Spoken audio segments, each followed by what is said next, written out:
me plaît de saluer cette initiative qui s'inscrit pleinement dans les missions de l'ANSADR, notamment la promotion d'une véritable culture scientifique au sein de la population burkinabé. Je félicite les initiateurs de ce panel, ainsi que les panélistes, pour leur disponibilité à animer ce dialogue avec les journalistes. C'est également le lieu pour moi de remercier les journalistes et communicateurs scientifiques du Burkina Faso pour leur présence à ce panel.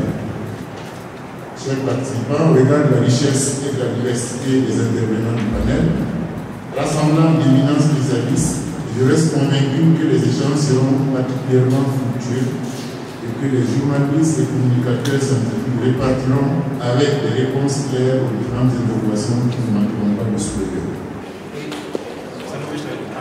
Nous allons commencer, avant d'abord de regarder sur le sujet, il faut qu'on s'entende et qu'on se comprenne sur certains mots. Nous sommes journalistes scientifiques, nous ne sommes pas forcément des scientifiques.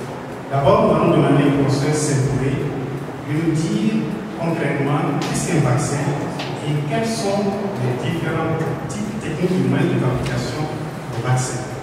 Donc, je vais essayer en termes simples. Un vaccin est une substance qui est capable de stimuler le système immunitaire d'une personne pour la protéger contre une maladie spécifique. Vous savez, les enfants ont un système immunitaire qui est une sorte de bombe. Ils peuvent développer des anticorps pour pratiquement 10 000 antigènes. On dit anticorps, c'est les soldats que le corps humain peut produire pour détruire justement les microbes.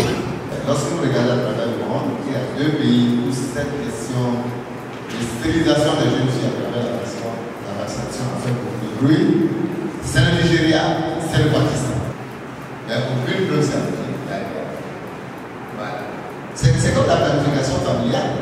Il y a quelques années, les gens se sont levés pour dire que les pilules qu'on donne, les contraceptifs injectables, pour ajouter d'autres médicaments. Pour être sûr que non seulement vous n'allez pas tomber enceinte maintenant et que vous n'allez jamais tomber enceinte. Donc, médicalement, c'est déconstruire toutes ces croyances déroulées, c'est déconstruire également les mauvaises informations et parler avec les populations à partir donc d'un langage accessible, compréhensible au regard donc, de leur niveau et également travailler avec ces populations-là pour avancer. Nous sommes tous victimes, il y a l'épidémie, la maladie qui suit, mais nous avons surtout le problème de l'infodémie. Infodémie, l'épidémie de l'information. Et ça, c'est le communicateur. Voilà, il faut savoir dire l'information juste, l'information continue.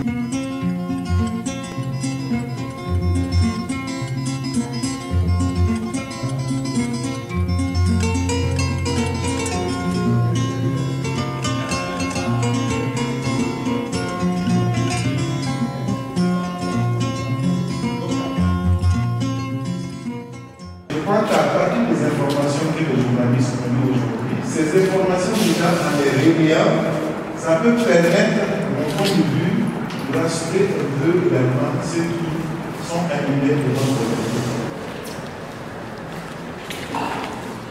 Nous sommes des journalistes et communicateurs, nous sommes à l'écoute des préoccupations et des attentes des populations. Récemment, avec la vaccination contre la fièvre typhoïde, nous avons constaté que des populations, des parents d'élèves hésitaient à faire vacciner leurs enfants.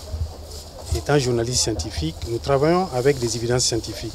Nous avons donc approché l'Académie nationale des sciences, des arts et des lettres pour qu'ils nous accompagnent avec des experts, chacun dans son domaine, pour apporter des éléments de précision, des réponses concises sur des évidences scientifiques à l'endroit des parents via l'accompagnement des journalistes burkinabés.